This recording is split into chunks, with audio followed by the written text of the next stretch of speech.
Nilalaro ko. Kinabahan ka. Hi, dear! Hi! So, ayan, kakatapos lang ng hair color Yes. and hair extensions and haircut ni Dear Sashna. Ang ganda.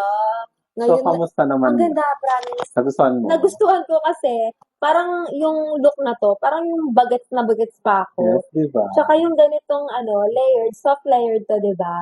Para to sa mga gustong magpalit ng mukha kasi feeling ko nananaba na yung mukha ko. So kailangan ko ng matinding pang layering sa face natin at nagpa-jet black po tayo ngayon. At At nagpabang. nagpa-bangs, kitang-kita niyo naman, 'di ba? Yes. So new look natin 'yan. Ang ganda. So, kamusta ang pakiramdam na? Ay, parang wala ulit. Parang meron bang nilagay? Diba short Diba? hair tayo last time? Ngayon, long hair na ulit. Talagang, Back to long hair. oo, feeling ko kalbo ako pag short So, ang tagal mo na dito na Oo, since 3 years na. 2023. Consistent lang talaga. Kasi Diba? kayo lang din ang nag-aalaga ng buhok ko. Alam niyo naman yan. At thank you naman, dear, sa palaging pagtitiwala. Loyal to eh. Diba? Ang ganda ng buhok ko palagi eh. Ayan, tingnan nyo guys kung gaano kaganda yung pagka-layer. Ganda. At lalo siyang gumanda nung kinerd. Oo. Ayan, lumabas yung ano niya. Kasi kahit kanina yung straight lang. Ang ganda din. na. Oo. Diba?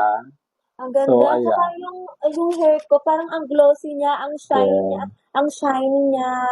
Kahit So, patay na yung buhok ko, tingnan niyo napabuhay pa rin, Magic. Diba?